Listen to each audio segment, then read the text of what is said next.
அனைவருக்கும் வணக்கம். இன்னைக்கு நம்ம கணித பாடத்துல வடிவியல் என்ற தலைப்பின் கீழ எதெல்லாம் முக்கியமா தெரிஞ்சுக்கணும் அப்படிங்கிறத பத்தி பார்க்க போறோம். ஸோ வாங்க. முதல்ல புள்ளி, கோடு, கோட்டு துண்டு, கதிர். இந்த 4ம் என்னன்னு தெரிஞ்சுக்கணும். இது நம்ம ஏற்கனவே நம்முடைய வகுப்பாசிரியர் நமக்கு நிறைய நடத்தியிருப்பாங்க. இருந்தாலும் நான் ஷார்ட்டா சொல்லிடுறேன். புள்ளி அப்படிங்கிறது என்னன்னு நமக்கு தெரியும்.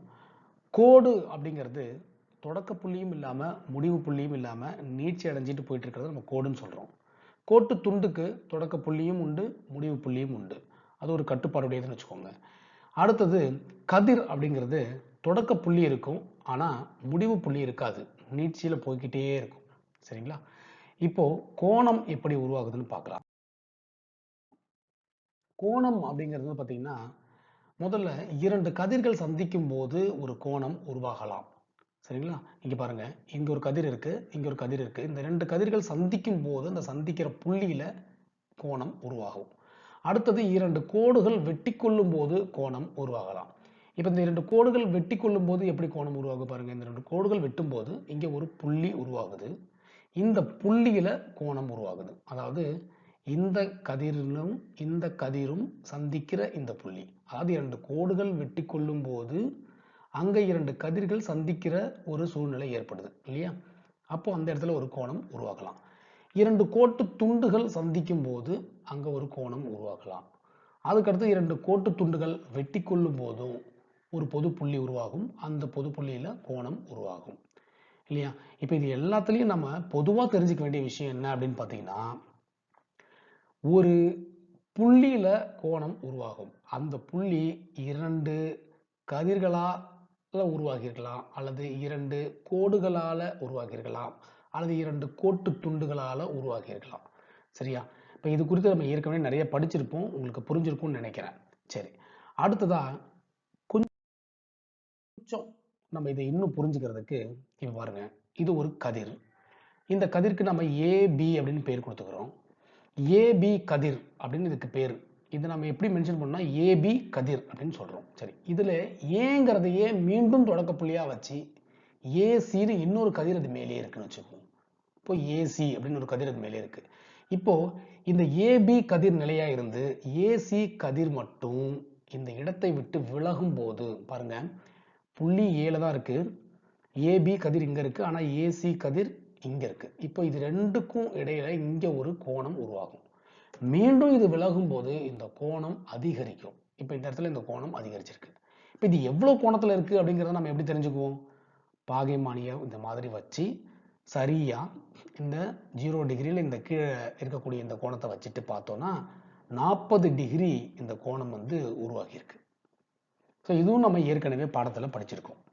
சரி, இன்னொரு எடுத்துக்காட்டு பார்க்கலாம். இப்போ இது ஒரு கோடு. இந்த கோட்டுக்கு நான் ஏபி அப்படின்னு பேர் வச்சிருக்கேன். இன்னொரு கோடு இந்த மாதிரி வருதுன்னு வச்சுக்குவோம். இந்த கோட்டுக்கு சிடி அப்படின்னு பேர் வச்சுக்குவோம். இப்போ நம்ம கிட்ட ஏபின்னு ஒரு கோடு இருக்கு, சிடின்னு ஒரு கோடு இருக்கு. இந்த 2 கோடுகளும் ஒரு இடத்துல சந்திக்குது. அது எந்த இடம் தெரியுதா உங்களுக்கு? சரியா சொன்னீங்க, இந்த இடம். அப்ப இந்த இடத்துல ஒரு பொது புள்ளி உருவாகுது இல்லையா? இப்ப இந்த புள்ளியில கோணம் உருவாகி இருக்கும். இப்ப எங்கெல்லாம் கோணம் எப்படி எல்லாம் உருவாகி இருக்குன்னு பார்க்கலாம் பாருங்க. இப்ப இதுல ஓன்னு இதுக்கு முதல்ல பேர் வச்சுக்குவோம். இப்ப இந்த OA அப்படின்னு ஒரு கதிர் இருக்கு, தெரியுதா? சிவப்பு நிறத்துல OA அப்படின்னு ஒரு கதிர் இருக்கு. அடுத்தது OC அப்படின்னு ஒரு கதிர் இருக்கு. OC கதிர். இப்ப இந்த 2 கதிர்களுக்கு இடையில ஒரு கோணம் உருவாகி இருக்கும். இங்க பாருங்க, இப்படி ஒரு கோணம் உருவாகி இருக்கும். இப்ப இந்த கோணத்தை நான் கோணம் O அப்படின்னு சொல்லணும். கோணம் O அப்படின்னு சொல்லணும். ஏன் கோணம் ஓன்னு சொல்லணும்? ஏன்னா ஓங்கிற புள்ளியில தான் அந்த கோணம் உருவாகி இருக்கு. சரி, வேற எப்படி சொல்லலாம்? கோணம் AOC அப்படின்னு சொல்லலாம். கோணம் AOC அப்படின்னு சொல்லலாம். ஏன் சார் கோணம் AOCன்னு சொல்றோம்? ஏன்னா OAங்கிற கதிருக்கும் OCங்கிற கதிருக்கும் இடையில இந்த கோணம் உருவாகி இருக்கிறதால AOC அப்படின்னு சொல்றோம். எந்த புள்ளியில கோணம் உருவாகி இருக்கோ அந்த புள்ளி நடுவுல வரணும். மீதி 2 புயங்களும் 2 பக்கமும் போட்டுக்கலாம். சரி, அடுத்தது வேற எங்கெல்லாம் கோணம் உருவாகி இருக்கு பாருங்க, கவனமா பாருங்க.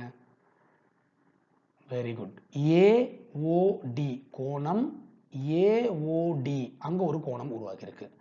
அதே மாதிரி வேற எங்க கோணம் உருவாகி இருக்கும்? சரியா சொல்லிட்டீங்க.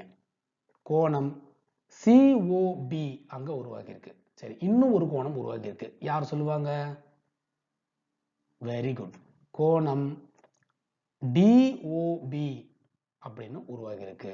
சரி, இதுக்கு நம்ம பேர் எப்படி வேணா சொல்லிக்கலாம். பாருங்களேன், AOC அப்படின்னு சொல்லலாம், அல்லது COA அப்படின்னு நம்ம என்ன பண்ணலாம், சொல்லலாம். சரி, இது சார்ந்து ஒரு சின்ன பயிற்சியை பார்க்கலாம். பாருங்க, இப்போ இந்த கட்டத்துல நமக்கு ஒரு படம் கொடுத்திருக்கு. கோணம் ABC அப்படிங்கிற ஒரு கோணம் இருக்கு. இந்த கோணத்தினுடைய பெயரை மட்டும் நம்ம சொன்னா போதும், ABC அல்லது CBA. அடுத்தது எந்த முனையில இந்த கோணம் உருவாகி இருக்கு, Bங்கிற முனையில கோணம் உருவாகி இருக்குன்னு சொல்ல போறோம். அடுத்தது இரண்டு புயங்கள், எந்த இரண்டு கதிர்களுக்கு இடையில இந்த கோணம் இருக்கு, அதான் புயங்கள்னு சொல்லிருக்காங்க. எந்த இரண்டு புயங்களுக்கு இடையில இந்த கோணம் உருவாகி இருக்கு, AB அப்படிங்கிற புயங்களும் BC அப்படிங்கிற இந்த புயங்கள், இந்த இரண்டு புயங்களுக்கு இடையில தான் என்ன பண்றது, கோணம் உருவாகி இருக்கு. இதை நம்ம இங்க மென்ஷன் பண்ணணும். இப்ப நீங்க சொல்லுங்க, இந்த படத்துல முதல்ல எந்த முனையில கோணம் உருவாகி இருக்குன்னு சொல்லணும். எந்த முனையில கோணம் உருவாகி இருக்கு? வெரி குட், E அப்படிங்கிற முனையில கோணம் உருவாகி இருக்கு, எழுதிக்கலாம். அடுத்தது இப்ப இந்த கோணத்தோட பேரை ஈஸியா சொல்லிடலாம். அப்ப E நடுவுல வரணும். அப்ப என்ன சொல்லலாம், DEF, கோணம் DEF அப்படின்னு சொல்லலாம், அல்லது FED அப்படின்னு சொல்லலாம். சரி, இப்ப இரண்டு புயங்கள் பேர் சொல்லுங்க, DE மற்றும் EF. Very good. அடுத்தது பாருங்க, இந்த கணக்கு யார் சொல்லுவா, எந்த முனையில கோணம் உருவாகி இருக்கு சொல்லுங்க பார்க்கலாம். சரியா சொன்னீங்க, Q அப்படிங்கிற முனையில கோணம் உருவாகி இருக்கு. இப்ப இந்த கோணத்துடைய பெயர் சொல்லிடலாமா, கோணம் PQR அல்லது கோணம் RQP, எப்படி வேணா சொல்லலாம். இந்த ரெண்டு பேர்ல நம்ம எப்படி வேணா சொல்லிக்கலாம், PQRன்னு சொல்லலாம், RQP அப்படின்னு சொல்லலாம். சரி, எந்த இரண்டு கதிர்களுக்கு இடையில கோணம் உருவாகி இருக்கு, PQ மற்றும் QR, இந்த இரண்டு கதிர்களுக்கு இடையில தான் இந்த கோணம் உருவாகி இருக்கு. சரி, இப்போ இன்னும் கொஞ்சம் தெளிவா கோணத்தை பார்க்கலாம். பாருங்க, இப்போ நம்மகிட்ட ABன்னு ஒரு கதிர் இருக்கு. இந்த AB கதிர் மேல முன்னாடி சொன்ன மாதிரி AC அப்படின்னு ஒரு கதிர் இருக்கு. இப்போ இதன் மேல விலகும் போது கோணம் உருவாகும். ஆனா அதுக்கு முன்னாடி 0 டிகிரில இந்த கோணம் இருக்கும். சரியா? ஏன்னா இன்னும் கோணம் உருவாகவே இல்லை. ABங்கிற கோணத்தின் மீது ABங்கிற கதிர் மீது ACங்கிற கதிர் அப்படியே இருக்கிறதால இன்னும் இங்க கோணம் எதுவும் உருவாகவே இல்லை. அதனால நாம இத பூஜ்ய கோணம் அப்படின்னு சொல்றோம். இப்ப பாருங்க, லேசா மேல விலகுது. இப்படி விலகும் போது சின்னதா ஒரு கோணம் உருவாகிருக்கும். இந்த கோணம் எவ்வளவு, எப்படி அளக்கிறது, பாகைமானியை வச்சு பார்க்கிறோம். எவ்வளவு இருக்கு, 10 டிகிரி. Very good. இப்போ 10 டிகிரி உள்ள இது கோணம். சரியா? இப்போ உங்களுக்கு ஒரு சந்தேகம் வரும், ஏன் சார் கதிர் இந்த பக்கம் தான் போகணுமா, இந்த பக்கம் போகக்கூடாதா அப்படின்னு உங்களுக்கு ஒரு சந்தேகம் வரும். இங்க பாருங்க, போகலாம். இங்க பாருங்க, கதிர் இந்த பக்கமும் வரலாம். இப்படி கதிர் இருந்துச்சுன்னா இதன் மீது AB அப்படின்னு பேர் இப்படி கொடுத்துட்டு இதன் மீது ACன்ற கதிர் திரும்பவும் இந்த பக்கம் இருக்கும். இப்போ கோணம் விலகும் போது இந்த வாட்டத்துல விலகும், அதாவது கிளாக் வைஸா விலகும், கடிகார திசையில விலகலாம். அதே கதிர் இந்த பக்கத்துல இருக்கும்போது இங்க ஆன்டி கிளாக் வைஸ்ல, அதாவது கடிகாரத்துக்கு எதிர் திசையில உருவாகும். சரி, எப்படி வேணா கோணம் உருவாகும். இது உங்களுக்கு ஈஸியா புரியுது இல்லையா? சரி, இப்ப பாருங்க, இப்ப நம்ம இங்க வருவோம் மீண்டும். இப்ப இங்க நமக்கு எத்தனை டிகிரி கோணம் இருந்துச்சு, 10 டிகிரி கோணம் இருந்துச்சு. இப்ப மீண்டும் இது விலக போகுது, 10 டிகிரி கோணம் இருந்துச்சு இல்லையா?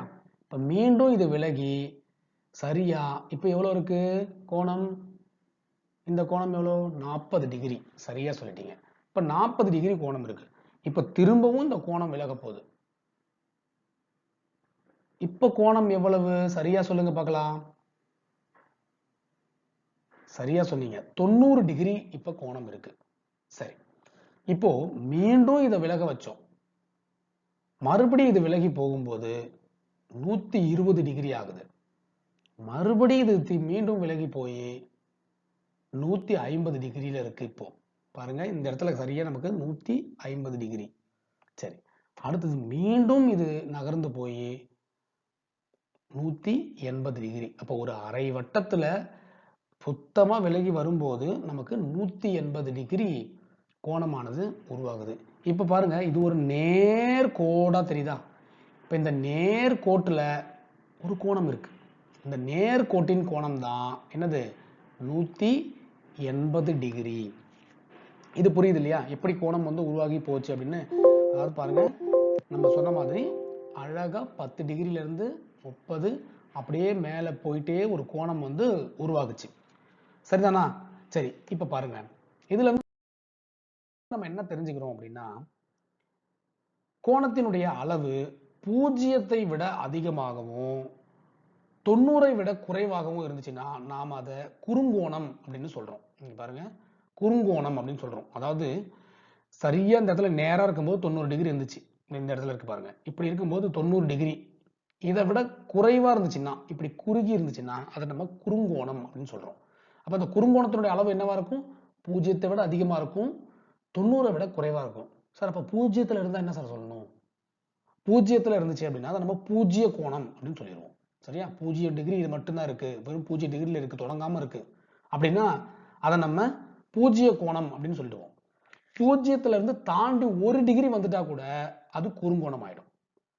அப்போ 1 டிகிரில இருந்து 89 டிகிரி வரைக்கும் நல்லா கவனமா பார்க்கணும். 1 டிகிரில இருந்து 89 டிகிரி வரைக்கும், அதாவது 0 விட அதிகமா இருக்கணும், 90 விட குறைவா இருக்கணும்.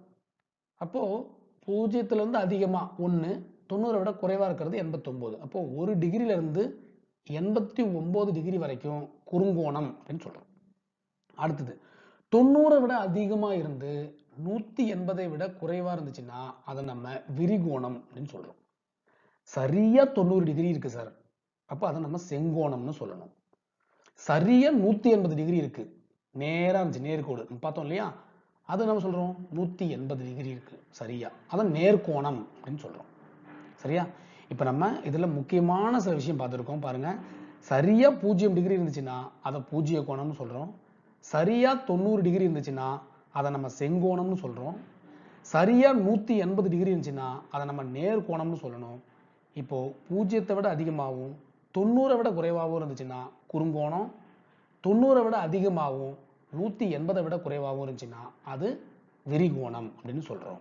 இது நல்லா தெளிவா தெரிஞ்சுக்கோங்க, மீண்டும் உங்களால புரிஞ்சுக்க முடியும். சரி, இப்போ இந்த கோணத்தை பாருங்க, 0க்கு சமமா இருக்கு, அதாவது பாருங்க கோணம் தொடங்கவே இல்லை, அப்ப இது என்னது? பூஜ்ய கோணம். 90க்கு குறைவா இருக்கு, அப்ப இது குறுங்கோணம். சரியா 90 டிகிரி இருக்கு, இது நம்ம கவனமா பார்க்கணும். இந்த மாதிரி நேரா செங்குத்தா இருக்கும், இப்படி சரியா செங்குத்தா இருந்துச்சுன்னா இது நம்ம செங்கோணம் 90 டிகிரி அப்படின்னு சொல்றோம். இப்ப பாருங்க 90 டிகிரி விட அதிகமா இருக்கு, நமக்கு நல்லாவே தெரியுது, இப்படி விரிந்து இருக்கு. அப்ப இப்படி விரிந்து இருந்துச்சுன்னா அது என்னது? விரிகோணம். சரி, இது பாருங்க நேரா இருக்கு, நேர்கோணம். சரி, இது புரிஞ்சுச்சு இல்லையா? அடுத்தது போலாம்.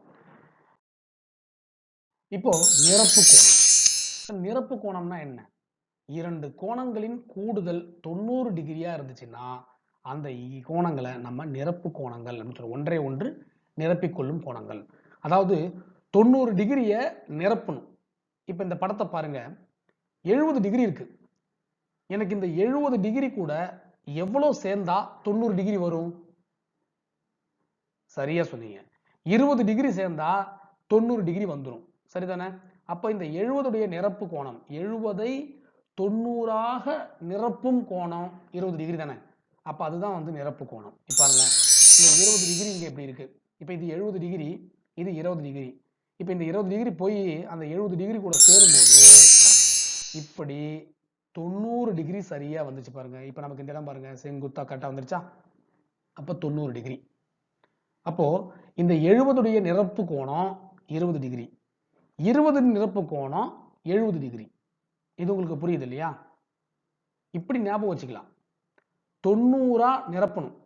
சரியா? ஒரு பைக்குள்ளார 90 போடணும் அப்படின்னா ஆல்ரெடி அந்த பைக்குள்ளார ஒரு 50 இருக்கு, இன்னும் எவ்வளவு போட்டா 90 ஆகும்? வெரி குட், இன்னும் 40 டிகிரி போட்டா 90 ஆயிடும். அப்போ 50இன் நிரப்பு 40, 40இன் நிரப்பு 50 அப்படின்னு சொல்லிக்கலாம். சரிதானே? சரி, இப்ப பாருங்க இன்னும் சில எடுத்துக்காட்டுகளை பார்க்கலாம். நமக்கு இது 90 டிகிரி சரியா வந்துருச்சு. சரியா? சரி, இப்போ இந்த எடுத்துக்காட்டை பாருங்க. இங்க ஒரு 90 டிகிரி சரியா இருக்கு. இந்த 90 டிகிரியில ஏஓசி அப்படிங்கிறது 90 டிகிரி, ஏஓசி அப்படிங்கிறது 90 டிகிரி. ஆனா ஏஓபி அப்படிங்கிறது பாருங்க, ஏஓபி அப்படிங்கிறது 30 டிகிரி தான். இந்த 30 டிகிரியோட பிஓசி அப்படிங்கிற 60 டிகிரியை சேர்க்கும் போது தான் இது 90 டிகிரியா மாறுது. அப்ப இங்க பாருங்க, இதான் இங்க கீழே கொடுத்துருக்காங்க. கோணம் ஏஓபி பாருங்க, ஏஓபி எவ்வளவு 30 டிகிரி, 30 டிகிரி கூட்டல் கோணம் பிஓசி, பிஓசி கோணம் பிஓசி இந்த இடம், இது கோணம் பிஓசி தெரியுது இல்லையா? இது 60 டிகிரி. இந்த 60 டிகிரியை சேர்க்கும் போது 90 டிகிரி வந்துருது. அப்ப நம்ம இதுல 30 டிகிரியின் நிரப்பு கோணம் 60 டிகிரி, 60 டிகிரியின் நிரப்பு கோணம் 30 டிகிரி அப்படின்னு சொல்லிக்கலாம். இந்த கணக்குல பாருங்க, ஏபிசி கோணம் ஏபிசி வந்து 70 டிகிரியும் கோணம் டிஇஎஃப் வந்து 20 டிகிரி. இப்போ இது ரெண்டும் சேரும் போது 90 டிகிரி கிடைக்கும். அப்ப இந்த 70இன் நிரப்பு கோணம் 20, 20இன் நிரப்பு கோணம் 70. இது உங்களுக்கு புரிஞ்சிருச்சு இல்லையா? சரி, இப்ப இது சார்ந்த சில பயிற்சிகளை போடலாம். யாரெல்லாம் சொல்றீங்கன்னு பார்க்கலாம். பாருங்க, முதல்ல 40இன் நிரப்பு கோணம். இப்ப 40 டிகிரி நம்மள்ட்ட இருக்கு. நான் எவ்வளவு போட்டா அது 90 டிகிரியா ஆகணும் அப்படின்னு யோசிக்கணும். இதுதான் நிரப்பு கோணம் இல்லையா? 40 டிகிரி கூட நான் எவ்வளவு சேர்த்தா 90 டிகிரி வரும்? இதை எப்படி போடலாம்? நமக்கு 90 தான் வரணும். அப்ப 90ல இருந்து 40 கழிச்சுட்டா கிடைச்சிடும் இல்லையா? இப்ப பாருங்க, 90ல இருந்து 40 கழிச்சா 50 டிகிரி. அப்போ 40இன் நிரப்பு கோணம் 50 டிகிரி. இது புரியுதா? சரி, இதை நீங்க ஷார்ட்டா இப்படி ஞாபகம் வச்சுக்கலாம். சார் நிரப்பு கோணம்னு கேட்கறாங்களா, 90ல இருந்து கழிச்சிருங்க. 40இன் நிரப்பு கோணம் 90ல இருந்து 40 கழிச்சிடலாம், 50 டிகிரி. இப்ப இதுக்கு சொல்லுங்க, 35இன் நிரப்பு கோணம் என்ன செய்யணும்? நமக்கு மொத்தமா 90 கிடைக்கணும். அப்ப 90ல இருந்து 35 கழிச்சிருங்க. 35இன் நிரப்பு கோணம் அப்படின்னு கேட்டாலே 90ல இருந்து 35 கழிச்சிருங்க. எவ்வளவு? 55 டிகிரி. Very good. இப்ப நீங்க யாராவது சொல்லுங்க, 60இன் நிரப்பு கோணம் என்ன வரும்? சரியா சொல்லிட்டீங்க. 60இன் நிரப்பு கோணம் 30 டிகிரி. 75 டிகிரி நிரப்பு கோணம் என்ன வரும்? யார் சொல்வீங்க? Very good. 90ல இருந்து 75 கழிச்சிட்டோம் அப்படின்னா கரெக்டா 15 டிகிரி. 15 டிகிரி தான் 75இன் நிரப்பு கோணம். 85 நிரப்பு கோணம் 5 டிகிரி. சரி, இப்போ உங்களுக்கு இது ஓரளவு புரிஞ்சிருக்கும். புரிஞ்சிருச்சா? இப்ப நம்ம மிகை நிரப்பு கோணம்னா என்னன்னு பார்க்கிறோம். பாருங்க, இதுக்கு முன்னாடி பார்த்தது நிரப்பு கோணம். இப்ப நம்ம பார்க்கிறது மிகை நிரப்பு கோணம். மிகை நிரப்பு கோணம்னா என்ன அப்படின்னா, எப்படி இரண்டு கோணங்களின் கூடுதல் 90 இருந்துச்சுன்னா நிரப்பு கோணம்னு சொன்னோமோ, அதே மாதிரி இரண்டு கோணங்களின் கூடுதல் 180 டிகிரியா இருந்துச்சுன்னா அந்த இரண்டு கோணங்கள் நம்ம மிகை நிரப்பு கோணங்கள் அப்படின்னு சொல்லுவோம். இப்ப இந்த எடுத்துக்காட்டை பாருங்க, XOY கோணம் XOY இந்த கோணம் வந்து 130 டிகிரி.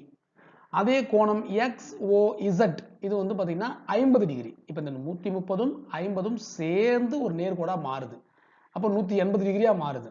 அப்ப நமக்கு 130இன் மிகை நிரப்பு 50ஆ இருக்கும், 50இன் மிகை நிரப்பு 130ஆ இருக்கும். இது புரியுது இல்லையா?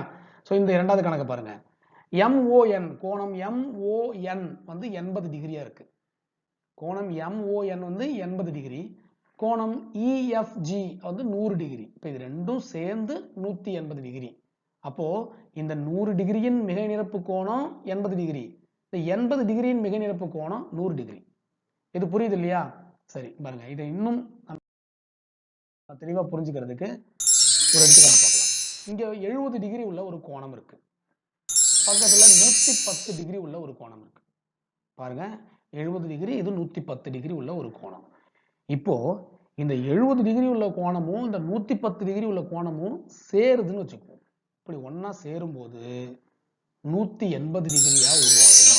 எப்படி பாருங்க, நேர்கோடு வந்துருச்சா? அப்ப 180 டிகிரி உருவாயிடும். இப்ப இதைத்தான் நம்ம மிகை நிரப்பு கோணம் அப்படின்னு சொல்றோம் இல்லையா? இப்ப இது சார்ந்த சில பயிற்சியை பார்க்கலாம். பாருங்க, 85 டிகிரியின் மிகை நிரப்பு கோணம். இப்ப நம்ம அங்க என்ன செஞ்சோம்? நிரப்பு கோணம்னு சொல்லும் போது 90ல இருந்து கழிச்சோம். இப்போ 180ல இருந்து கழிச்சு சொன்னா போதும். இப்ப 85ஓட எதை கூட்டுனா 180 வரும்னு யோசிக்கணும். இப்போ 85ஓட எதை கூட்டினா 180 வரணும்னு யோசிக்கணும்னா 180ல இருந்து நம்மள்ட்ட என்ன இருக்கோ அதை கழிச்சிட வேண்டியதுதான். அப்போ 180ல இருந்து 85 கழிச்சோம்னா 95 டிகிரி. இதையும் நம்ம இதே மாதிரி ஷார்ட்டா ஞாபகம் வச்சுக்கலாம். மிகை நிரப்பு கோணம்னு கேட்குறாங்களா, 180ல இருந்து கழிச்சிருங்க. சரியா? நமக்கு புரிதல் முக்கியம், இருந்தாலும் இதையும் ஞாபகம் வச்சுக்கோங்க. நிரப்பு கோணம்னு கேட்டா 90ல இருந்து கழிக்கணும், மிகை நிரப்பு கோணம்னு கேட்டா 180ல இருந்து கழிக்கணும். இதை ஞாபகம் வச்சுக்கணும். சரி, இப்ப சொல்லுங்க, 105 டிகிரியின் மிகை நிரப்பு கோணம் என்ன? எப்படி போடுவீங்க? Very good. 180ல இருந்து 105 கழிச்சிட்டோம்னா 75 டிகிரி வந்து 105இன் மிகை நிரப்பு கோணம் 75 டிகிரி. சரி, 120 டிகிரி மிகை நிரப்பு கோணம் 60 டிகிரி. சரி, இது ரொம்ப ஈஸி. ஏன்னா அப்படியே 180ல இருந்து 120 கழிச்சிருவோம். சரி, 150இன் மிகை நிரப்பு கோணம் என்ன? யாராவது ஒருத்தர் சொல்லுங்க பார்க்கலாம். Very good. 180ல இருந்து கழிக்கும் போது 30 டிகிரி கிடைக்கும். சாரி, 30 டிகிரி கிடைக்கும். 180ல இருந்து 150 கழிச்சா 30 டிகிரி. ஸோ 150இன் மிகை நிரப்பு கோணம் 30 டிகிரி. அடுத்தது 60இன் மிகை நிரப்பு கோணம் 120 டிகிரி. சரி, இது உங்களுக்கு ஓரளவு புரிஞ்சிருச்சு. இப்போ இது சார்ந்து ஏற்கனவே நம்முடைய நுழைவுத் தேர்வுல ஒரு கேள்வி வந்திருக்கு. என்ன கேள்வின்னு பாருங்களேன். கீழ்கண்டவற்றில் தவறான விடை அல்லது விடைகள் எது அப்படின்னு கேட்டிருக்காங்க. அவங்க என்னெல்லாம் கொடுத்துருக்காங்க பாருங்க பாயிண்ட்ல. 72 டிகிரியின் நிரப்பு கோணம் 18 டிகிரின்னு கொடுத்துருக்காங்க. அப்ப நமக்கு தெரியும் 72 டிகிரி நிரப்பு கோணம் என்னது? நிரப்பு கோணம்னு கேட்டிருக்காங்க. அப்ப 90ல இருந்து கழிக்கணும். 90ல இருந்து நம்ம 72 கழிச்சோம்னா என்ன கிடைக்கும்? வெரி குட், 18 தான் கிடைக்கும். அப்ப அவங்க சொல்றது சரி. 72 டிகிரி நிரப்பு கோணம் 18 தான். அப்போ இந்த முதல் பாயிண்ட் சரி. அவங்க ஆனா கேள்வியில் என்ன கேட்டிருக்காங்க? கீழ்கண்டவற்றில் தவறான விடை எதுன்னு கேட்டிருக்காங்க. அப்போ 1 வந்து தவறான விடை இல்லை. அப்ப இதுல பாருங்க, இந்த 1 மற்றும் 3ன்னு கொடுத்துருக்காங்க இல்லையா, இந்த ஆப்ஷன் இல்லை, கண்டிப்பா இல்லை. ஏன்னா 1 சரி. சரி, அடுத்து பார்க்கலாம். ரெண்டாவது, 2 குறுங்கோணங்களின் கூடுதல் எப்பொழுதும் ஒரு விரிகோணம். 2 குறுங்கோணங்களின் கூடுதல் வந்து எப்போதும் ஒரு விரிகோணம் சொல்லிருக்காங்க. நாம ஏதாவது 2 குறுங்கோணம் எடுத்துக்குவோம். நான் 20 டிகிரி ஒரு குறுங்கோணம், 30 டிகிரி ஒரு குறுங்கோணம், ரெண்டையும் கூட்டுறேன், 50 டிகிரி வருது. அப்ப 50 டிகிரின்றதும் ஒரு குறுங்கோணம் தான். அப்ப இந்த கூற்று தவறு. நல்லா தெரியுது நம்மளுக்கு. 2 குறுங்கோணங்களின் கூடுதல் எப்பொழுதும் ஒரு விரிகோணமா இருக்காது. எப்பயாவது விரிகோணமா இருக்கலாம். இப்ப 70ங்கிறது ஒரு குறுங்கோணம், 60ங்கிறது ஒரு குறுங்கோணம். இது ரெண்டையும் கூட்டும் போது 130 டிகிரி வருது. அப்ப ஒரு விரிகோணம் வருது. ஆனா எப்பயுமே விரிகோணமா இருக்காது. அவங்க என்ன கொடுக்காங்க? எப்பொழுதும் ஒரு விரிகோணமும் கொடுத்துருக்காங்க. பாருங்க, நான் 30 20ன்னு எடுக்கும்போது 50 டிகிரி தான் வருது. அப்போ நம்ம அதுல இருந்து என்ன கூற்றை உருவாக்கலாம்னா, 2 குறுங்கோணங்களின் கூடுதல் ஒரு குறுங்கோணமாகவும் இருக்கலாம், ஒரு விரிகோணமாகவும் இருக்கலாம். ஆனா இங்க எப்பொழுதும் விரிகோணம் கொடுத்துருக்காங்க. அப்ப கண்டிப்பா இந்த ரெண்டாவது தப்பு. சரியா? அடுத்தது வேற ஏதாவது தப்பா இருக்கான்னு செக் பண்ணிக்கணும் நம்ம. ஒரு விரிகோணத்தின் மிகை நிரப்பு கோணம் ஒரு குறுங்கோணம் அப்படின்னு கொடுத்துருக்காங்க. ஒரு விரிகோணத்தின் மிகை நிரப்பு கோணம் ஒரு குறுங்கோணம். சரி, பார்க்கலாம். ஒரு விரிகோணம் எடுத்துக்குவோம். ஏதாவது ஒரு விரிகோணம் 140 டிகிரி எடுத்துக்குவோம். அதோடைய மிகை நிரப்பு கோணம் 140 டிகிரி மிகை நிரப்பு கோணம் என்ன இருக்கும்? இப்ப நம்ம 180ல கழிக்கணும் இல்லையா? கழிச்சு சொல்லுங்க. 140 டிகிரியின் மிகை நிரப்பு கோணம் எத்தனை? 40 டிகிரி. அப்ப அது ஒரு குறுங்கோணமா தான் இருக்கு. சரியா இருக்கு. சரி, வேற ஏதாவது இன்னும் எடுத்துக்கலாம். கொஞ்சம் குட்டியா எடுத்து பார்ப்போம். 110 டிகிரி மிகை நிரப்பு கோணம் என்னவா இருக்கும்? வெரி குட், 70 டிகிரி தான். அப்போ இது சரிதான். ஒரு விரிகோணத்தின் மிகை நிரப்பு கோணம் எப்போதும் ஒரு குறுங்கோணமா தான் இருக்கும். சரியா? சரி, அது சரி. அப்ப 4வது பார்ப்போம். ஒரு கடிகாரத்தில் 6:45 மணிக்கு ஏற்படும் கோணம் செங்கோணம்னு சொல்லிருக்காங்க. பாருங்க, ஒரு கடிகாரத்துல 6:45, 6 மணி 45 நிமிடம் அப்படின்னு எடுத்துக்கிட்டாலே நல்லா கவனமா பார்க்கணும். இந்த கடிகாரத்தை 6 மணி அப்படின்னு சொன்னா சின்ன முள்ளு 6ல இருக்கும். 45 நிமிடம் அப்படின்னு சொல்லும்போது பெரிய முள்ளு எங்க இருக்கும்? 9ல இருக்கும். இப்ப நீங்க அப்படியே இமேஜின் பண்ணி பாருங்க. சின்ன முள்ளு 6ல இருக்கு, பெரிய முள்ளு 9ல இருக்கு. அது கரெக்டா தானே சார் இருக்கு? செங்குத்தா இருக்கும். இது ஒரு செங்கோணம் தானே அப்படின்னு நமக்கு தோணும். ஆனா சின்ன முள்ள நல்லா கவனிச்சேன்னா சரியா 6ல இருக்காது, 6 தாண்டி இருக்கும். ஏன்னா 45 நிமிஷங்கள் கடந்து போச்சு இல்லையா? அப்ப 6 தாண்டி 7 நோக்கி போயிருக்கும். இப்போ கண்டிப்பாக அது ஒரு செங்கோணமாக இருக்காது, செங்கோணத்துலேருந்து விலகி இருக்கும். அப்போ அது ஒரு செங்கோணம் இல்லை. அப்போ நான்காவது கூற்று தவறு. இப்போ நமக்கு தெரிஞ்சு போச்சு, இரண்டாவது கூற்று தவறு, நான்காவது கூற்று தவறு. அப்போ நம்முடைய விடை என்னது? 2 மற்றும் 4 தவறான விடைகள். புரிஞ்சா? இப்படித்தான் கேள்விகள் வரும். நமக்கு வந்து நிரப்பு கோணம், மிக நிரப்பு கோணம் அப்படியே நேரடியாக கேட்டுருவாங்க அப்படின்னு இல்லை. ஸோ இப்படி கோணம் சார்ந்து இந்த மாதிரி நம்ம யோசிச்சு பதில் அளிக்கிற மாதிரி தான் வந்து நம்முடைய வினாக்கள் வந்து இருக்கும். நம்ம நிறைய திங்க் பண்ணி மீண்டும் மீண்டும் இதுல பயிற்சி எடுக்க வேண்டியிருக்கு. சரி, அடுத்ததா இன்னொரு பயிற்சி பார்க்கலாம். இங்க பாருங்க, இந்த படத்தில் OAக்கும் ODக்கும் இடையே எத்தனை கோணங்கள் உள்ளன? பாருங்க, இங்க ஒரு படம் இருக்கு. இந்த படத்துல கோணம் நிறைய உருவான மாதிரி தெரியுது. சரி, நீங்க சொல்லுங்க பார்க்கலாம், இந்த OA அப்படிங்கிற கதிருக்கும் OD அப்படிங்கிற கதிருக்கும் இடையே எத்தனை கோணங்கள் இருக்கு? உங்களால சொல்ல முடியுதா? அந்த கோணத்தோட பேரை சொல்ல முடியுமா? சரி, பொதுவா நம்ம எல்லாரும் என்ன நினைப்போம்னா, இதுல 4 கோணம் உருவாகின மாதிரி தெரியுது சார், நல்லா உத்து பார்த்தா 3 கோணம் உருவான மாதிரி தெரியுது சார் அப்படின்னு நமக்கு தெரியும். ஆனா உண்மையில இதுல 6 கோணம் உருவாகி இருக்கும். எப்படி சார் 6 கோணம் இருக்கா எப்படின்னு பார்க்கலாங்க. பாருங்க, முதல்ல கோணம் AOB எங்க இருக்குன்னு பாருங்க. இங்க பாருங்க, AOB இது ஒரு கோணம். இந்த இடத்துல ஒரு கோணம் உருவாயிருக்கும். ரைட்டா? அதுக்கு அடுத்தது பாருங்க, நல்லா கவனமா பார்க்கணும். AOB இங்க ஒரு கோணம் உருவாயிருக்கும். கரெக்டா? அடுத்தது பாருங்க, கோணம் AOC. AOC இங்க இருந்து இது வரைக்கும் ஒரு கோணம் உருவாயிருக்கும். கோணம் AOC. அடுத்தது கோணம் AOD இங்க இருந்து இது வரைக்கும் ஒரு கோணம். பாருங்க, கோணம் AOB, கோணம் AOC, கோணம் AOD. அப்ப ஏல இருந்து மட்டுமே பிக்கு கோணம், சிக்கு ஒரு கோணம், டிக்கு ஒரு கோணம் உருவாயிருக்கு. சரியா? 3 கோணம். அதே மாதிரி இப்ப பில இருந்து பார்க்கலாம். பில இருந்து பாருங்க, கோணம் BOC, BOD. பாருங்க, கோணம் BOC இந்த இடத்துல ஒரு கோணம், இந்த ஒரு கோணம். அடுத்தது DOD இங்க ஒரு கோணம். இப்படி உருவாயிருக்கு. இது உங்களுக்கு தெரியுதா? சரி, அடுத்தது பாருங்க, கோணம் COD. சில இருந்து டிக்கு ஒரே ஒரு கோணம் தான். இங்க இருந்து இதுக்கு ஒரு கோணம். இப்ப பாத்தீங்கன்னா மொத்தம் 6 கோணம் உருவாகி இருக்கும். இது நமக்கு பேர் அழகா சொல்ல தெரியும். ஆனா எல்லா கோணமும் ஓங்கிற இந்த முனையில இருந்து தான் உருவாகி இருக்கு. இல்லையா? பாருங்க, நல்லா பாருங்க, AOB, AOC, AOD, அடுத்தது BOC, BOD, COD. இப்படி என்ன பண்ணிருக்கு? 6 கோணங்கள் உருவாகி இருக்கு. இது புரியுது இல்லையா உங்களுக்கு? சரி, அடுத்தது பாருங்க, நம்ம இன்னொரு முக்கியமான விஷயத்தை வந்து இப்ப தெரிஞ்சுக்கணும். அது என்ன சார் அப்படின்னா, ஒரு நேர்கோட்டில் அமைந்த கோணம் 180 டிகிரி. இதை நம்ம ஏற்கனவே படிச்சோம், அப்படித்தானே? ஒரு நேர்கோட்டில் 180 டிகிரி இருக்கும். நமக்கு நேர்கோட்டில் வரும்போது 180 டிகிரி அமைஞ்சது பார்த்தோம் இல்லையா? சரி, ஒரு புள்ளியில் அமைந்த கோணம் 360 டிகிரி. சார் எப்படி சார், எனக்கு புரியலையே. ஒரு நேர்கோட்டில் 180 டிகிரி வந்துச்சு பாருங்க, ஒரு நேர்கோட்டில் 180 டிகிரி வந்துச்சு. இப்படி ஒரு நேர்கோடு இருந்துச்சு. இந்த கோட்டில் இங்க இருந்து பார்த்தோம்னா இப்படி 180 டிகிரி கரெக்டா இங்க இருந்து இப்படி ஒரு பாகைமானி வந்துச்சு இல்லையா? இப்படி ஒரு 180 டிகிரி இந்த இடத்துல வந்துச்சு. இப்ப இதே மாதிரி இந்த இடத்துல நடு புள்ளி இந்த இடத்துல இருக்குன்னு வச்சுக்குவோம். சரியா? இங்க ஒரு புள்ளி இருக்குன்னு வச்சுக்குவோம். இப்ப இதே மாதிரி கீழே பாகைமானியை திரும்ப இப்படி வச்சோம்னா எங்க உங்களுக்கு ஒரு 180 டிகிரி வரும் இல்லையா?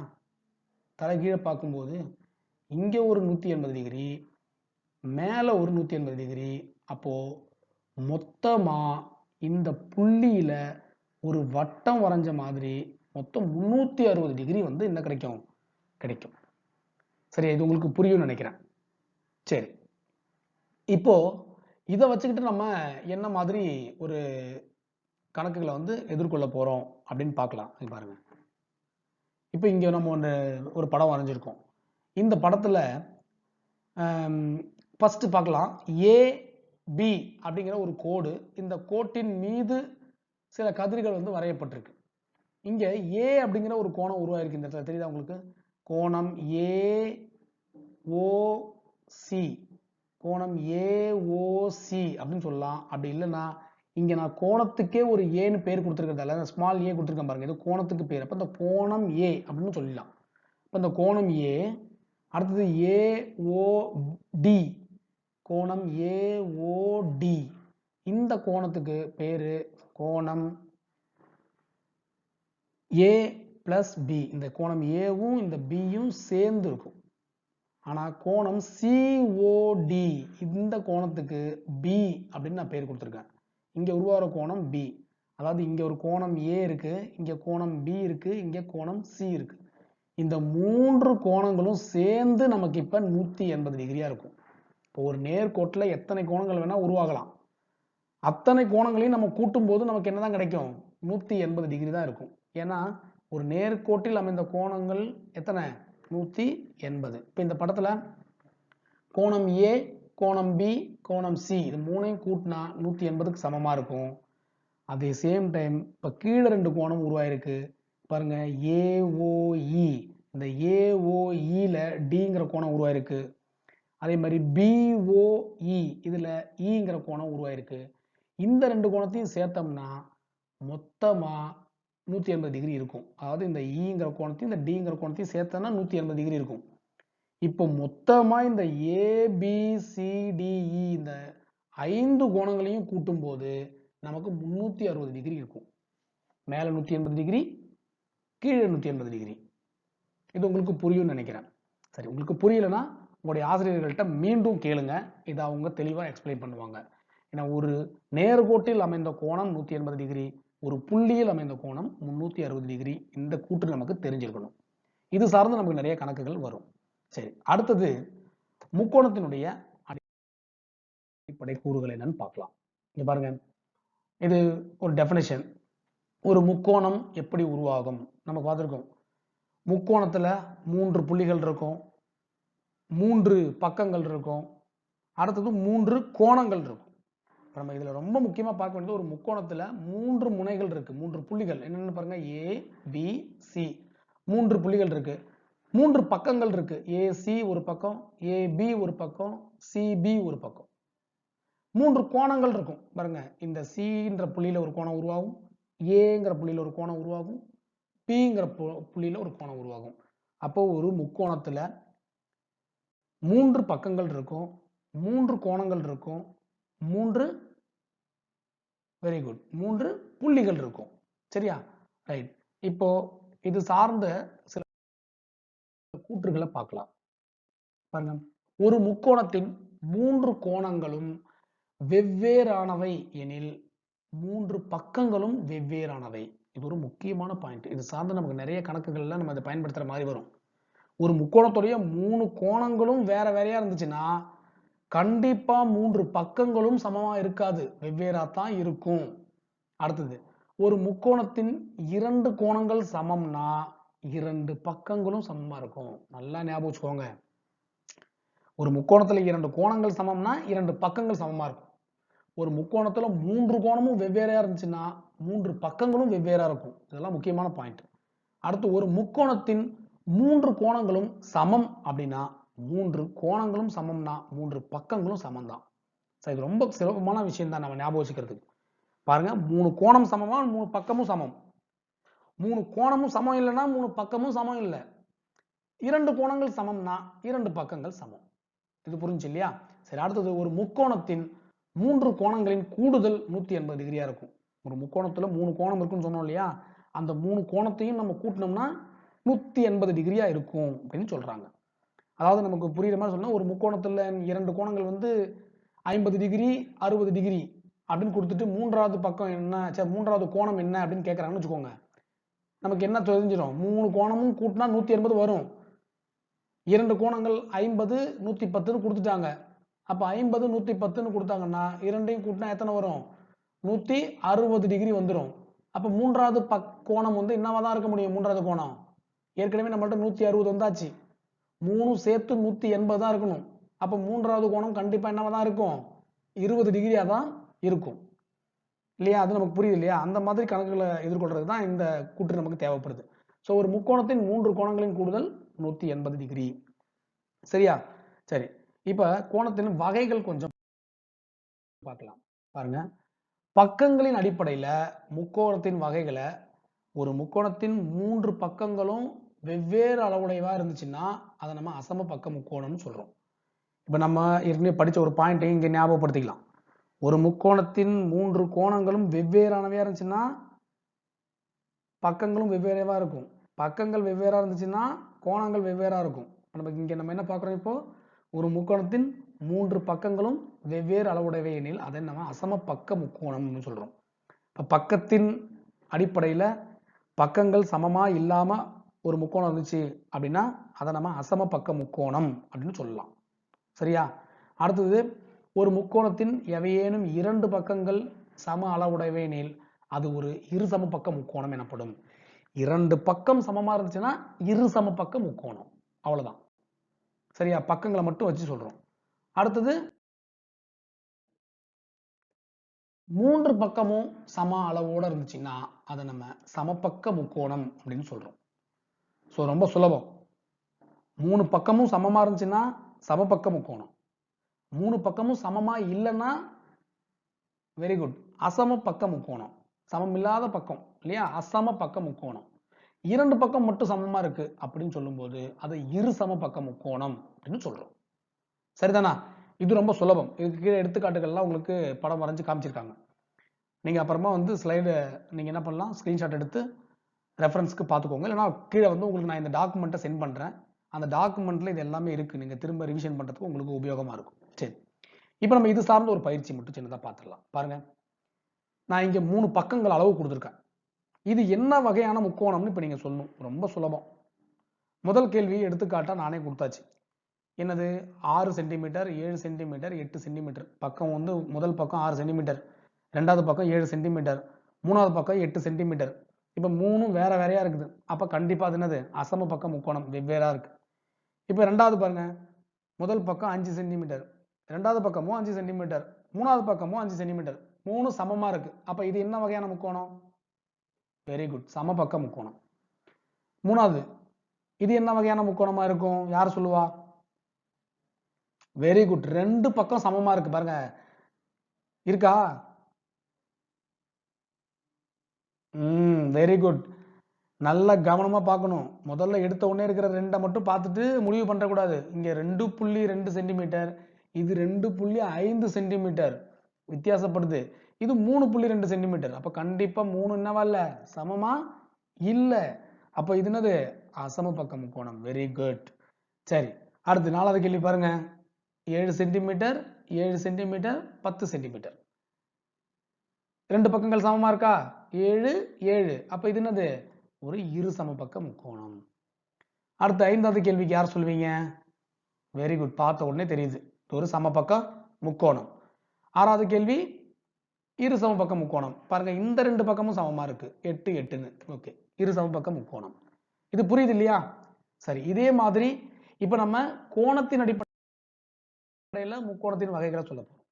கோணங்களின் அடிப்படையில் முக்கோணத்தின் வகைகள். பாருங்க, ஒரு முக்கோணத்தின் 3 கோணங்களும் குறுங்கோணமா இருந்துச்சுன்னா, இப்ப 3 கோணம் உருவாயிருக்கு, கீழே எடுத்துக்காட்டு இருக்கு பார்த்துக்கோங்க.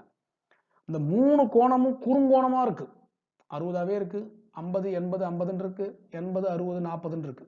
பாருங்க, வெவ்வேறாவும் இருக்கு, 2 சமமாவும் இருக்கும், 3 சமமாவும் இருக்கலாம். ஆனா 3 கோணமும் நமக்கு என்னவா இருக்கணும், 0க்கும் 90க்கும் இடையில குறுங்கோணம். நம்ம ஏற்கனவே படிச்சிருக்கோம். குறுங்கோணமாவே இருக்குன்னா அதை நம்ம குறுங்கோண முக்கோணம் அப்படின்னு சொல்றோம். குறுங்கோண முக்கோணம் அப்படின்னு சொல்றோம். அடுத்தது, ஒரு முக்கோணத்தின் ஏதேனும் ஒரே ஒரு கோணம் செங்கோணமா இருந்தா கூட அதை நம்ம செங்கோண முக்கோணம்னு சொல்லிடுவோம். பாருங்க, இங்க இந்த இடத்துல செங்கோணம் இருக்கு 90 டிகிரி, இதுல இந்த இடத்துல செங்கோணம் இருக்கு 90 டிகிரி. அப்ப ஏதாவது ஒரு கோணம் 90 டிகிரியா இருந்துச்சுன்னா அதை நம்ம செங்கோண முக்கோணம்னு சொல்லணும். அதே மாதிரி ஒரு முக்கோணத்தின் ஏதேனும் ஒரு கோணம் விரிகோணமா இருந்தாலும் அதை நம்ம விரிகோண முக்கோணம் அப்படின்னு சொல்றோம். பாருங்க, இங்க 50 குறுங்கோணம், 20 குறுங்கோணம், ஆனா 110 விரிகோணம், ஒரு விரிகோணம் வந்துருச்சு. இங்க 40 குறுங்கோணம் 40 குறுங்கோணம் 100 டிகிரிங்கிறது விரிகோணம். அப்ப இங்க ஒரு விரிகோணம் வந்துருச்சு. அதனால விரிகோண முக்கோணம். இது உங்களுக்கு புரிஞ்சிருக்கு இல்லையா? ரொம்ப சுலபம் தான். ஒரு முக்கோணத்தின் 3 கோணமும் குறுங்கோணமா இருந்துருச்சுன்னா அது குறுங்கோண முக்கோணம். ஒரே ஒரு கோணம் மட்டும் விரிகோணமா இருந்துச்சுன்னா அது விரிகோண முக்கோணம். அல்லது ஒரே ஒரு கோணம் மட்டும் 90 டிகிரி செங்கோணமா இருந்துச்சுன்னா அதை செங்கோண முக்கோணம்னு சொல்றோம். இது புரியுது இல்லையா? சரி, இப்ப இது சார்ந்த ஒரு சின்ன பயிற்சியை பார்க்கலாம். பாருங்க, இப்ப நான் இங்க 3 கோணங்கள் கொடுத்திருக்கேன். இது முதல்ல இந்த 3 கோணங்களும் ஒரு முக்கோணத்தை அமைக்குமா அப்படின்னு நமக்கு தெரியணும். ஏன்னா நாம ஏற்கனவே சொல்லியிருக்கோம், ஒரு முக்கியமான பாயிண்ட் படிச்சிருக்கோம். 3 கோணங்களின் கூடுதல் 180 டிகிரி இருக்கணும். அப்பதான் அது ஒரு முக்கோணம். 3 கோணங்களையும் நம்ம கூட்டும் போது 180 வரலன்னா அது ஒரு முக்கோணமாவே அமையாது. புரியுதா உங்களுக்கு? அதனாலதான் இந்த பயிற்சி மட்டும் இப்படி கொடுக்கப்பட்டிருக்கு. பாருங்க, முதல்ல நம்ம என்ன கண்டுபிடிக்கணும்? 3 கோணத்தையும் கூட்டி பார்த்து அது 180 வருதான்னு பார்க்கணும். வந்துச்சுன்னா அது ஒரு முக்கோணமா இருக்கும். இல்லாத பட்சத்துல அது ஒரு முக்கோணத்தை அமைக்காது. புரியுதா உங்களுக்கு? இல்லை, முக்கோணத்தை அமைக்க இயலுமா? இல்லை. இங்க கேட்டிருக்காங்க பாருங்க, முக்கோணத்தை அமைக்க இயலுமா? இல்லைன்னு கொடுத்துட்டு போயிட்டே இருக்கலாம். நம்ம என்ன வகைன்னு கொடுக்க தேவையில்லை. ஆனா அமைக்க இயலும் 180 டிகிரி வருது அப்படின்னா அது என்ன வகையான முக்கோணமா இருக்கும்னு நம்ம சொல்லணும் கோணத்தை பார்த்து. சரி, பார்க்கலாம். இப்ப மேல ஒரு எடுத்துக்காட்டு 60 60 60 பார்க்கும்போதே தெரியுது நமக்கு 180 டிகிரி கோணத்தின் கூடுதல். அது ஒரு முக்கோணத்தை அமைக்கும். ஆம். அடுத்து வந்து பாருங்க, என்னது? 3ம் சம கோணமா இருக்கு. ஆனா இது சம முக்கோணம் அப்படின்னு சொல்லக்கூடாது. ஏன்னா அது பக்கத்துலதான் சமபக்க முக்கோணம். கோணத்தை பொறுத்தவரையிலையும் குறுங்கோணம், விரிகோணம், செங்கோணம் இந்த 3 வச்சு தான் சொல்லணும். இப்ப இது 3ம் குறுங்கோணம், அதனால இது என்னது? குறுங்கோண முக்கோணம். Very good. இப்ப ரெண்டாவது கேள்வி பாருங்க, 50 40 90 இது 3ஐயும் கூட்டினா என்ன கிடைக்கும்? வெரி குட், 180 டிகிரி வந்துருச்சு. அப்ப இது ஒரு கோணத்தை அமைக்குமா? ஆம், அமைக்கும். இப்ப என்ன கோணமா இருக்கும் பாருங்க, இதுல ஒரு 90 டிகிரி இருக்குது, கவனமா பார்க்கணும். மீது ரெண்டும் பத்தி நம்ம கவலை இல்லை, ஒரு 90 டிகிரி வந்துருச்சு. அப்ப இது செங்கோணம் வந்துருச்சு. அப்படி இருந்தாலே இது என்னது? செங்கோண முக்கோணம். Very good. இப்ப மூணாவது கோணம் பாருங்க, இதுலயும் ஒரு 90 டிகிரி வந்துருச்சு. ஆனா ஒருவேளை இதுல 180 டிகிரி வராம போயிடுச்சுன்னா முக்கோணத்தை அமைக்காது. அதை முதல்ல பார்த்துடணும். அப்ப பாருங்க, 180 டிகிரி வருதா பாருங்க, கூட்டி பாருங்க. 60 30 90 90 90 கூட்டினா 180. வெரி குட், வந்துருச்சு. அப்ப இதுவும் ஒரு முக்கோணத்தை அமைக்கும். என்ன முக்கோணம்? வெரி குட், 90 டிகிரி இருக்கிறதால இதுவும் ஒரு செங்கோண முக்கோணம். அதனால கேள்வி பாருங்க, 95 40 35 கூட்டினா என்ன கிடைக்கும்? 95 40 கூட்டினா வெரி குட் 135 டிகிரி. 135 ஒரு 35 170 டிகிரி தான் வருது கூடுதல். இப்போ 180 வந்தா தான் அது ஒரு முக்கோணத்தை அமைக்கும், இல்லைன்னா அது ஒரு முக்கோணத்தை அமைக்காது. அப்ப இல்லைன்னு சொல்ல வேண்டியதுதான், முடிஞ்சிருச்சு. ஐந்தாவது கேள்வி பாருங்க, 110 40 30 சரியா 180 டிகிரி வருது. இது ஒரு முக்கோணத்தை அமைக்கும்.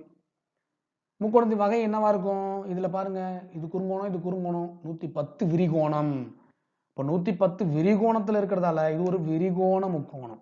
சரிதானா? அடுத்து கீழே பாருங்க, 150 60 கூட்டினா என்ன வரும்? 210. அடேப்பா, 210 அப்புறம் ஒரு 70 280 280 டிகிரி இருக்குது. 180 தான் இருக்கணும், அதை விட அதிகமாகவும் இருக்கக்கூடாது, அதை விட குறைவாகவும் இருக்கக்கூடாது. அப்ப இது ஒரு முக்கோணத்தை அமைக்காது. முக்கோணத்தை அமைக்காது. இது உங்களுக்கு புரிஞ்சிச்சு இல்லையா? சரி, இந்த மாதிரி பயிற்சிகள் நிறைய எடுக்கணும், எடுத்துக்கலாம். இப்போ இந்த இந்த இந்த ஒரு பயிற்சியை பார்க்கலாம். ஒரு முக்கோணத்தில் 3 கோணங்களும் குறுங்கோணங்களாக இருக்கலாம். ஆனா ஒன்றுக்கு மேற்பட்ட கோணங்கள் செங்கோணங்களாகவோ அல்லது விரிகோணங்களாகவோ இருக்க முடியாது. இது ஒரு முக்கியமான கூற்று. இந்த மாதிரி கூற்றுகளை தான் நம்ம நிறைய ஞாபகம் வச்சுக்க வேண்டியிருக்கு. ஒரு முக்கோணத்துல 3 கோணமும் குறுங்கோணமா இருந்துடலாம், ஆனா 2 செங்கோணம் 2 விரிகோணம் வர வாய்ப்பே இல்லை. ஏன் சார்? இங்க பாருங்க இந்த படத்தை, 3ம் குறுங்கோணமா இருந்தா இப்படி ஒரு முக்கோணம் வந்துடும். இப்ப 2 செங்கோணம் இருக்குன்னு வச்சுக்குவோம் பாருங்க, இது ஒரு செங்கோணம் இது ஒரு செங்கோணம். அப்ப இங்கேயும் நேரா செங்குத்தா இருக்கும், இங்கேயும் நேரா செங்குத்தா இருக்கும். எப்படி ஒரு முக்கோணம் வர்றது? வராது. அப்ப இங்க இருந்து இப்படி கோடு போட்டுக்கலாமே சார், போட்டா அது என்ன ஆயிடும்? செவ்வகமாவோ சதுரமாவோ ஆயிடுமே தவிர முக்கோணம் வராது. முக்கோணத்துக்கு 3 பக்கங்கள் தான் இருக்கணும். 1 2 3 பக்கங்கள் இருக்கு. ஆனா இங்க ஒரு முக்கோணம் அமையல. ஏன் அமையல? இது செங்கோணம் இதுவும் செங்கோணம். இப்ப 2 செங்கோணங்கள் இருந்துச்சுன்னா முக்கோணம் அமையாது. இதை வச்சு நம்ம தெரிஞ்சுக்கலாம். அதே மாதிரி தான் 2 விரிகோணங்கள் இருந்தாலும் அமையாது. அது உங்களுக்கு புரியுது இல்லையா? ஏன்னா இதுவும் விரிகோணம், இதுவும் விரிகோணம். இப்போ இதுவும் முக்கோணம் அமையாது. இதை ஞாபகம் வச்சுக்கணும். முக்கியமான கூற்று, ஒரு முக்கோணத்தில் 3 கோணங்களும் குறுங்கோணங்களா இருக்கலாம். ஆனால் ஒன்றுக்கு மேற்பட்ட கோணங்கள் செங்கோணமாவோ விரிகோணமாவோ இருக்க முடியாது. இதை ஞாபகம் வச்சுக்கோங்க. அடுத்து பாருங்க, இது சார்ந்து நமக்கு எப்படியெல்லாம் கணக்கு வந்திருக்குன்னு பார்க்க போறோம். பாருங்க, கொடுக்கப்பட்ட படத்தில் 2 பெருக்கல் கோணம் ஏபிசி கூட்டல் கோணம் பிஏசி கூட்டல் கோணம், அங்க கூட்டலும் கொடுக்கல கழித்தலும் கொடுக்கல. நம்முடைய வினாத்தாளில் இந்த மாதிரி சில தவறுகளும் இருக்கும். இந்த இடத்த பாருங்க, இங்க கூட்டலும் கொடுக்கல கழித்தலும் கொடுக்கல. ஆனா கீழே இங்கிலீஷ் மீடியம் கொஸ்டின் பேப்பர்ல பாத்தீங்கன்னா உங்களுக்கு அதுல தெளிவா வந்திருக்கும். நம்ம இதை வச்சு பிரிச்சுக்கலாம். கொடுக்கப்பட்ட படத்தில் 2 பெருக்கல் கோணம் ஏபிசி கூட்டல் கோணம் பிஏசி கழித்தல் கோணம் ஏசிபி இன் மதிப்பை கண்டறிகன்னு கேட்டிருக்காங்க. இப்போ முதல்ல நமக்கு கோணம் ஏபிசி என்னன்னு தெரியணும். கோணம் ஏபிசி, கோணம் ஏபிசி என்னன்னு தெரியாம நாம இந்த கணக்குக்குள்ள வரவே முடியாது. அப்படிதானே? அப்படிதானே? அடுத்தது கோணம் ஏபிஏசி என்னன்னு தெரியணும். பிஏசி எக்ஸ்ன்னு கொடுத்துருக்காங்க, அதுவும் தெரியாது. அடுத்தது கோணம் ஏசிபி, ஏசிபி இந்த கோணமும் தெரியாது. இங்க இருக்குது கோணம். இதெல்லாம் கொடுக்காம வேற எங்கெங்கயோ கோண அளவுகளை கொடுத்துட்டு இதை கேட்டிருக்காங்க. நம்ம எப்படி போடணும் அப்படின்னு இப்ப இந்த கணக்கை பார்க்கலாம். இங்க பாருங்க, அந்த கணக்கை தான் இங்க நான் எடுத்திருக்கேன். தெரியுதா? அதே கணக்கை எடுத்திருக்கோம். இப்ப பாருங்க, முதல்ல நம்ம இதுல தெரிஞ்சுக்க வேண்டிய விஷயம் என்னன்னா, தெளிவா பார்க்கணும். ஏஇ இந்த நேர்கோடை பச்சுக்கும். ஏஇங்கிறது ஒரு நேரா இருக்கு. இந்த ஏஇங்கிற அந்த நேர்கோட்டின் மொத்த கோணம் 180 டிகிரி. அதாவது இந்த இடம் உங்களுக்கு புரியும் நினைக்கிறேன். இந்த இடத்துல இப்படி மொத்த கோணம் 180 டிகிரி. இந்த மொத்த கோணத்துல இந்த இடம் மட்டும், சரியா சொல்லணும்னா இந்த இடம் மட்டும் நமக்கு கணக்குல கொடுத்துருக்காங்க. எவ்வளோ? 135 டிகிரி கொடுத்துருக்காங்க. அப்ப இந்த இடம் என்னவா இருக்கும்? நம்மளால கண்டுபிடிக்க முடியுதா என்னவா இருக்கும்? ஏன்னா இது ரெண்டும் சேர்ந்து 180 டிகிரி. நம்ம ஏற்கனவே படிச்சிருக்கோம். ஒரு நேர்கோட்டின் கோணம் 180, நேர்கோட்டின் கோணம் 180 நம்ம படிச்சிருக்கோம். இப்ப இது மட்டும் 135னா அப்ப இந்த கோணம் என்னவா இருக்கும்? Very good, 45 degree. பாருங்க,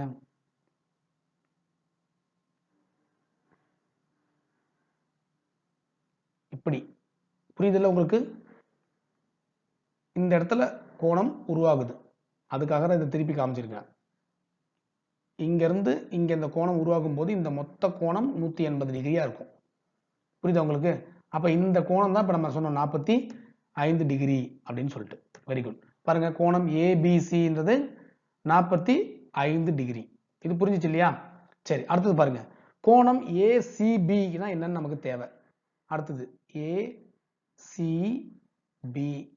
இப்ப கோணம் ஏசிபி நமக்கு என்னன்னு தெரியணும். இது 45 டிகிரி தெரிஞ்சு போச்சு. அப்ப இந்த கோணத்தை எப்படி கண்டுபிடிக்கலாம்? அப்படியே இந்த நேர்கோடை எடுத்துக்கோங்க. பி சி டி இந்த நேர்கோட்டுல இந்த இடத்துடைய மொத்த கோணம் 180. அப்ப இதுல இந்த பாதி 120னா இந்தாண்ட இருக்கிற மீதி எவ்வளவு இருக்கும்? வெரி குட், சரியா சொன்னீங்க, 60 டிகிரி. அப்போ கோணம் ஏசிபி 60 டிகிரி. ஒரு முக்கோணத்தின் 3 கோணங்களின் கூடுதல் 180 தான். அதை வச்சுதான் இப்ப நம்ம இது ரெண்டையும் கண்டுபிடிச்சிருக்கோம். சரிதானே? ரைட். அடுத்தது நம்ம கண்டுபிடிக்க வேண்டியது என்னது சொல்லுங்க பார்க்கலாம். கோணம் பிஏசி, கோணம் பிஏசி அதை கண்டுபிடிக்கணும். பாருங்க, கோணம் ஏபிசி, கோணம் ஏசிபி, கோணம் பிஏசி மூணும் சேர்ந்து 180 டிகிரி. ஏன்னா ஒரு முக்கோணத்தின் 3 கோணங்களின் கூடுதல் என்னது? 180 டிகிரி. அப்போ இந்த 45 இங்க கண்டுபிடிச்ச 60 இந்த எக்ஸ் இது மூணும் சேர்ந்து 180 டிகிரியா இருக்கும். சரிதானா? நமக்கு இது தெரிந்ததை முதல்ல போட்டுக்கலாம். பாருங்க, இந்த ரெண்டும் சேர்ந்து முதல்ல 105 டிகிரி வந்துடும். ஏன்னா இது 45 போட்டிருக்கோம் பாருங்க.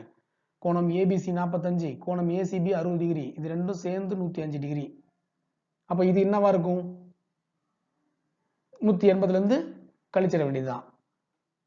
கரெக்ட் தானே? பாருங்க, கோணம் பிஏசி 75 டிகிரி. இப்போ நம்ம எக்ஸை கண்டுபிடிச்சாச்சு, 75 டிகிரின்னு போட்டாச்சு. இப்போதான் நம்ம கணக்குக்குள்ளேயே வரோம். எப்படி கணக்குள்ளேயே வரோம்? இப்போதான் நமக்கு 3 கோணமும் தெரிஞ்சிருக்கு. இதுக்கப்புறம் அவங்க என்ன கேட்டிருக்காங்கன்னு பார்த்து நம்ம போடணும். பாருங்க, இப்போ கணக்குள்ள வந்துருவோம். இதுதான் இப்போ நம்ம கண்டுபிடிச்ச கணக்கு. நம்ம என்ன கண்டுபிடிச்சிருக்கோம்? ஏபிசி எவ்வளோ கண்டுபிடிச்சோம்? 45 டிகிரி. அடுத்து கோணம் ஏசிபி எவ்வளோ கண்டுபிடிச்சோம்? ஏசிபி 60 டிகிரி கண்டுபிடிச்சோம். மேலே கோணம் ஏ வந்து என்ன கண்டுபிடிச்சோம்? 75 டிகிரி. இப்போ உள்ளார இருக்கிற 3 கோணத்தையும் கண்டுபிடிச்சாச்சு. இப்போ அவங்க என்ன கேட்டிருக்காங்கன்னு பாருங்க, 2 பெருக்கல் கோணம் ஏபிசி கூட்டல் கோணம் பிஏசி கழித்தல் கோணம் ஏசிபி. இப்போ நம்ம கணக்கை போடணும். 2 பெருக்கல் ஏபிசிக்கு பதிலாக 45 டிகிரி கூட்டல் 75 டிகிரி கழித்தல் 60 டிகிரி. அடுத்து என்ன வரும்? கரெக்டா முதல்ல 2 கூட்டிக்கோங்க. 45 75 ரெண்டையும் கூட்டினா 120. 2 பெருக்கல் 120 கழித்தல் 60. 120ல் 60 போச்சுன்னா 60 டிகிரி. 2 பெருக்கல் 60 டிகிரி 120 டிகிரி. அவங்க கேட்டிருக்கிறதுக்கான ஆன்சர் டி, 120 டிகிரி. சார், இது பார்க்கும்போது ரொம்ப கொடுமையாக இருக்க மாதிரி தான் தெரியும். ஆனால் நீங்கள் பயிற்சி எடுத்தீங்கன்னா ரொம்ப சுலபம்தான். நம்ம இதில் முக்கியமாக பார்த்தது 2 விஷயம்தான். இந்த நேர்கோட்டில் அமைஞ்ச கோணங்கள் 180 டிகிரி. அப்போ இது 135னா இது 45 தான் இருக்கும் அப்படின்னு நம்ம கெஸ் பண்ணணும். இதே மாதிரி இந்த நேர்கோட்டில் அமைஞ்ச கோணம் 180 டிகிரி. அப்போ இது 120னா இது 60 தான் இருக்கும் அப்படின்னு நமக்கு தெரிஞ்சிருக்கணும். எப்படி நேர்கோட்டில் அமைஞ்ச கோணம் 180ன்னு பார்த்தோமோ அதே மாதிரி ஒரு முக்கோணத்தின் 3 கோணங்களும் 180 தான் இருக்கும். அதையும் நம்ம என்ன பண்ணணும்? தெரிஞ்சிருக்கணும். அப்போ இந்த 3ஐயும் கூட்டி 180 வரணும்னா இது 2ஐயும் கூட்டினா 105. இப்போ மீதி இருக்கிற 75 தான் இந்த கோணமா இருக்கும் அப்படின்னு கெஸ் பண்ணணும்.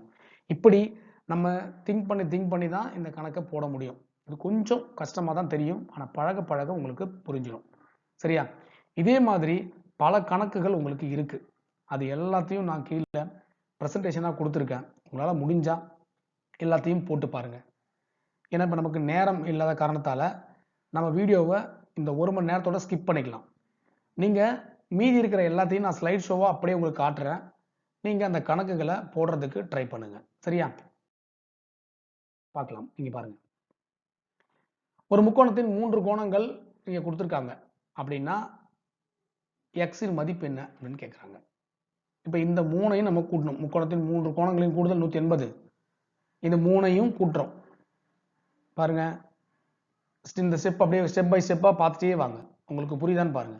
5x கூட்டல் 6 கூட்டல் 3x கழித்தல் 3 கூட்டல் x கழித்தல் 3. அங்கே மேலே அந்த டிகிரியில் அவங்க கொடுத்துருக்கிறது அதுதான். அதை அப்படியே நம்ம எடுத்து எழுதிட்டோம். சரியா? இப்போ பாருங்க, கீழே அப்படியே x எல்லாம் ஒரு பக்கம் கூட்டுங்க, நம்பர் எல்லாம் ஒரு பக்கம் எழுதுங்க. அப்படி போடும்போது x எல்லாம் ஒரு பக்கம் கூட்டும்போது நமக்கு மொத்தமாக 9x கிடைக்கும். அந்த நம்பர் எல்லாத்தையும் பாருங்க, 6 கழித்தல் 3 கழித்தல் 3 இப்படி போடும்போது 6 கழித்தல் 3 கழித்தல் 3 அப்படியே எழுதிக்கிறோம். அடுத்தது கழித்தல் 3 கழித்தல் 3 அது ரெண்டையும் சேர்க்கும்போது கழித்தல் 6 வந்துடும் இல்லையா? அல்லது 6 கழித்தல் 3 3, அல்லது அதுக்கப்புறம் 3 கழித்தல் 3 0, அந்த இடத்துல 0 வந்துடும். ஸோ 9x கூட்டல் 0 டிகிரி வந்து 180 டிகிரிக்கு சமமாக இருக்கும். 9xங்கிறது 180க்கு சமமாக இருக்கும்.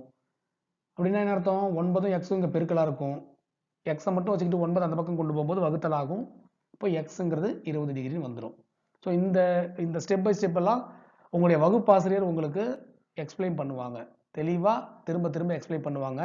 இது புரியலன்னு நீங்கள் கவலைப்பட வேண்டாம். ஏன்னா இதில் வந்து நமக்கு கூடுதல் எல்லாத்தையும் போட்டு காமிச்சிட்டு அதை அழகாக எக்ஸ்பிளைன் கூட உங்கள்கிட்ட நேரடியாக பண்ணும்போது தான் உங்களுக்கு நல்லா புரியும். ஸோ இதை வகுப்பாசிரியர்கள் நோட் பண்ணிக்கிட்டு மாணவர்களுக்கு தெளிவாக ஒவ்வொரு ஸ்டெப்பாக அவங்களுக்கு சொல்லிக் கொடுங்க. சரியா? அடுத்து என்ன கேள்வி அப்படின்னு பார்க்கலாம். இப்போ இந்த வினாவை பாருங்க. படத்தில் ஏபி என்பது நேர்கோடு எனில் எக்ஸ் கூட்டல் ஒய்யின் மதிப்பு என்ன அப்படின்னு கேட்டிருக்காங்க. இதுவும் அதே மாதிரி தான். இப்போ ஏபிங்கிறது நேர்கோடு. அப்போ ஒரு நேர்கோட்டில் அமைந்த கோணம் என்னவா இருக்கும்னு சொல்லியிருக்கோம்? 180 டிகிரி. அதை வச்சுக்கிட்டு தான் எல்லா கணக்கும் வரும். சரிதானே?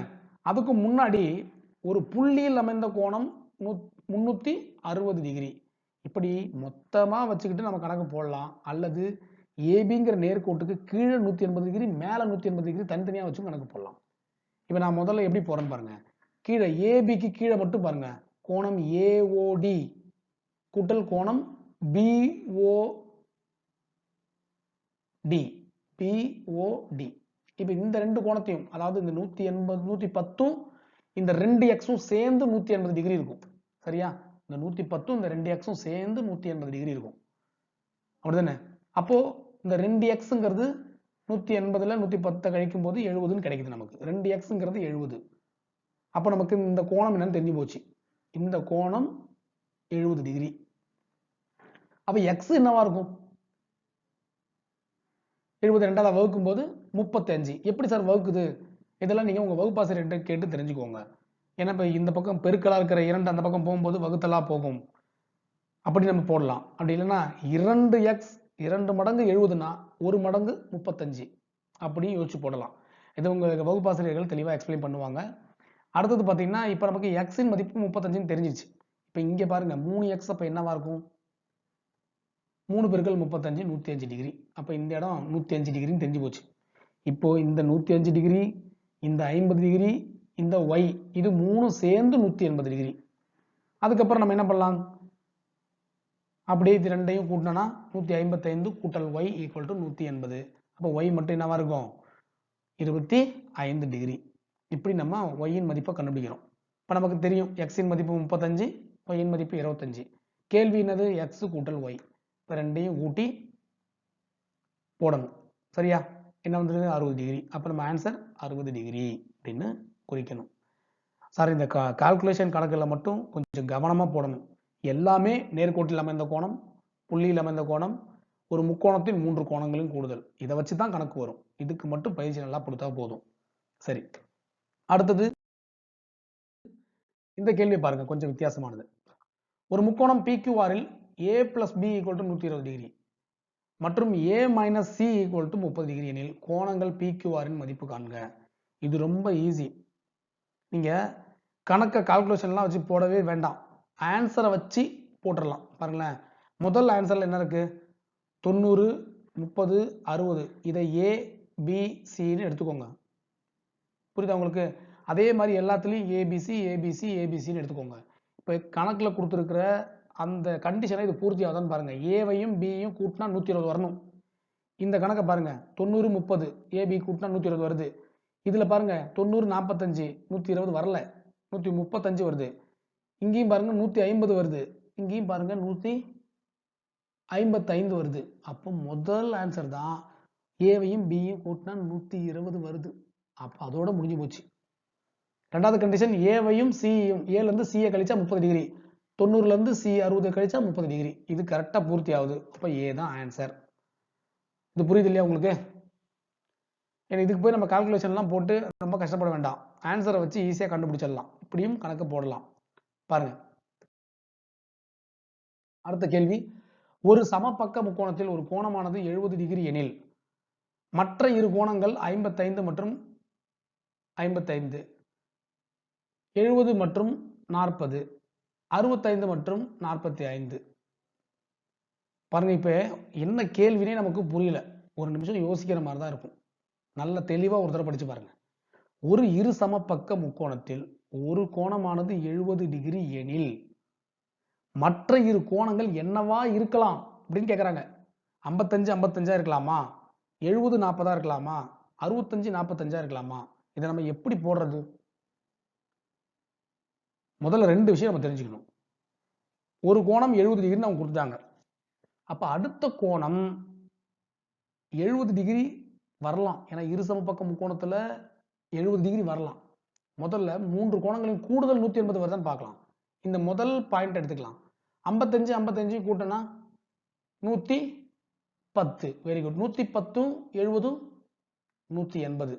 அப்ப இந்த மூன்று கோணங்களை கூட்டினா 180 வருது. அடுத்தது 70 40 கூட்டினா 110. Very good, 110.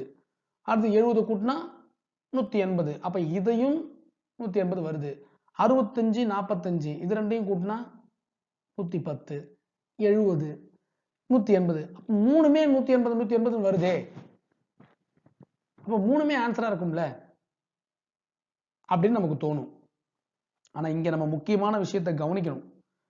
அவங்க கொடுத்திருக்கிற வார்த்தையை பாருங்க. ஒரு இரு சமபக்க முக்கோணத்தில் அப்படின்னு கொடுத்திருக்காங்க. அப்ப இரு சமபக்க முக்கோணம்னா பக்கம் தானே சார் இங்க கோணம் வருது. நம்ம ஏற்கனவே ஒரு பாயிண்ட் படிச்சிருக்கோம், ஞாபகம் இருக்கா? 2 பக்கங்கள் சமம் எனில் 2 கோணங்கள் சமம். ஞாபகம் வச்சுக்கணும். அப்ப நமக்கு 2 கோணம் சமமா இருக்கணும். இப்ப இந்த முதல் பாயிண்ட் பார்க்கலாம். 55 55 சமமா இருக்கு. Very good. அப்ப 70 2 கோணம் சமமா இருக்கு. அப்ப முதல் ஆப்ஷன் கரெக்ட்.